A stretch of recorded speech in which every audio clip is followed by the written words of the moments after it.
નમસ્કાર દર્શક મિત્રો, હું છું રૂપલ વણેચિયા. સંપૂર્ણ ન્યૂઝમાં આપનું સ્વાગત છે. અંબાજી સહિત દાંતા તાલુકામાં 186 ગામડાઓમાં મહત્તમ ગરીબ, આદિવાસી અને ભોળી પ્રજા વસવાટ કરે છે. ત્યારે તેમની આરોગ્ય સુખાકારીની ચિંતા કરી યાત્રાધામ અંબાજી ખાતે આગામી 8 મે 2024 બુધવારના રોજ ફ્રી મેગા ચેકઅપ કેમ્પનું આયોજન અંબાજીની શ્રી શક્તિ સેવા કેન્દ્રના સંચાલક ઉષાબેન અગ્રવાલ દ્વારા મહા મેડિકલ કેમ્પનું આયોજન હાથ ધરવામાં આવ્યું છે. આ મેડિકલ કેમ્પમાં અમદાવાદની Karnavati dental hospital, Rajasthan hospital તેમજ અન્ય મોટી હોસ્પિટલના નિષ્ણાત તબીબો 8 મેના રોજ કાલિદાસ મિસ્ત્રી ભવન અંબાજી ખાતે પોતાની નિઃશુલ્ક સેવાઓ આપશે. એટલું જ નહીં, વિવિધ રોગના નિદાન સાથે જરૂરિયાતમંદોને દવાઓ પણ નિઃશુલ્ક આપવાનું આયોજન હાથ ધરવામાં આવ્યું છે.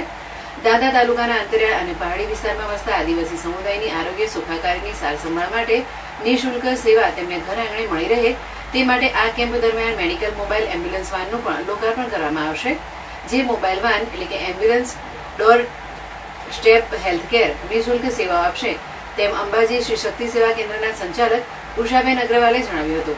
આ નિઃશુલ્ક મહા મેડિકલ કેમ્પ 8 મે બુધવારના રોજ સવારે 9 વાગ્યાથી સાંજના 7 વાગ્યા સુધી દાંતા રોડ ઉપર કાલિદાસ મિસ્ત્રી ભવન ખાતે યોજાશે. આ મેગા કેમ્પમાં જરૂરિયાતમંદ દર્દીઓ વધુને વધુ સંખ્યામાં લાભ લે તેવો અનુરોધ પણ કરવામાં આવ્યો છે.